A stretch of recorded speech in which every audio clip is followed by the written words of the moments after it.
So I'm going to go ahead and talk through the Micro Galaxy Squadron Outland TIE Fighter chase variant. So this thing is really cool as I had expected. It's one of the ones that I've been really pining for, and I'm glad that I found it today in Target. So I'll go ahead and walk through some of the features to it and some measurements, what comes in the packaging, and then some comparisons as well. So first, just talk through the packaging. So it comes in the box with this little card insert here. So it says Outland TIE Fighter. This is the same card backing that you get with the troop transport. One thing that is kind of cool in here, you actually have these other little guys there, which is fun. And then on the back of the package, you actually get the chase variant ATST as well as the Rage Crest. And then on the back of this, you end up getting to see some of the features as well as some of the other pieces to it. Okay, so let's go ahead and get into it. So this does come with a figure. It comes with Moff Gideon. So not terrible there on the paint job. He has a cape on as well, which the cape does come off. So pretty cool color there on the inside. And pretty good detail on him as well. So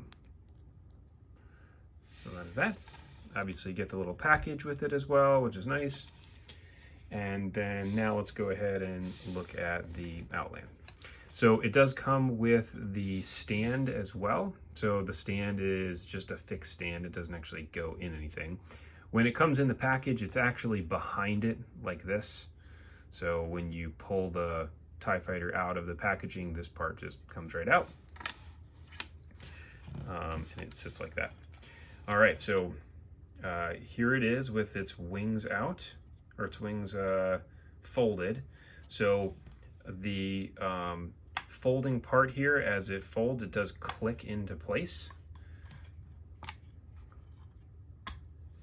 Just like that, to look just like the normal TIE Fighter. It does have the wings that come off as well, just like on the standard Micro Galaxy Squadron version of it. It's got the little decoupler thing on there so that way it fits on nice. So that is that. You can open up the cockpit just like you can on the other TIE Fighter. It's all the same. And then it's got the little push button seat, which you can see the seat moving inside there as well. And then finally it has this little piece here on the back that comes off. No, it doesn't actually. That part's glued on. Never mind. But it doesn't really matter because this thing looks awesome anyways. So you can see the hinge joint on here. This is actually a pretty nice hinge joint. I was really curious about how they did this. It actually looks different than the way it shows it on the box, which on the box, it shows that here that there is like a circular joint there in the middle, and then the two wings separate and they come together. But that's not actually how the ship is built, which I really like. So pretty clever to do this little piece here. You've got the little joints here that go in, so that way as you open it, it opens up pretty nice. And there it is again in its folded position.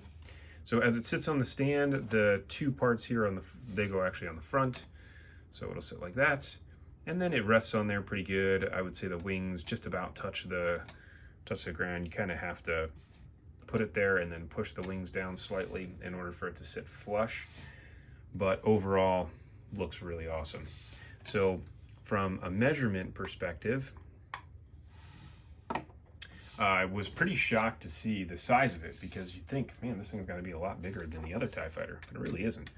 So it's just under 3 inches, 2 7/8 inches from wing to wing.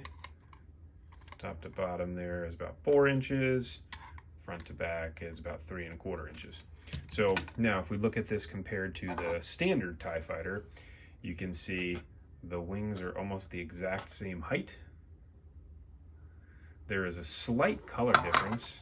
So the Outland TIE Fighter is a little bit darker gray, but you can see there the wings look almost identical.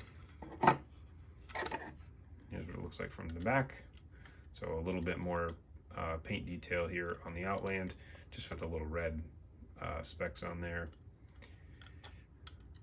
And that is that. Now, if we look at this compared to just the standard Action Fleet TIE Fighter, you can see obviously a massive difference. The Action Fleet TIE Fighter is significantly bigger. The wings are a lot chunkier.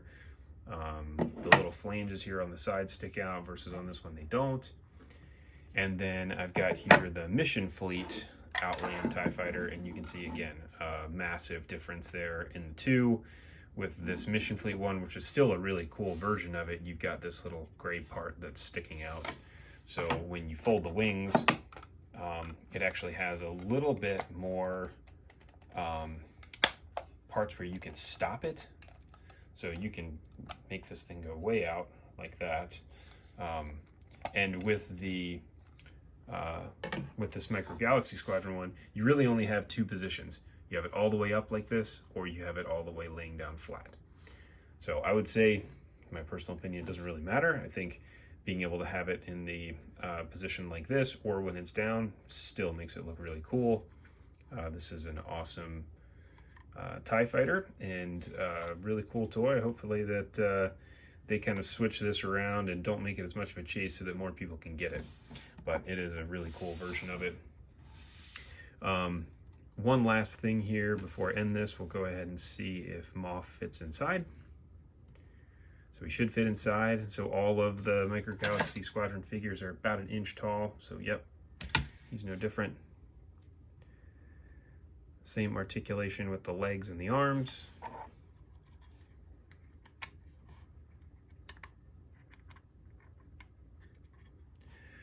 And then from a cockpit perspective, you know, likely it's going to be the same here in terms of how he fits in here, just like the TIE Pilot. So you can see he's all the way in. Got to bend him forward from the hips just a little bit more so he fits down in there. That way we can shut the roof. Otherwise, if you don't have him bent at 90 with the legs, then their head pushes up against the roof and it opens. But there it is. So if you have any questions or comments, feel free to leave them below.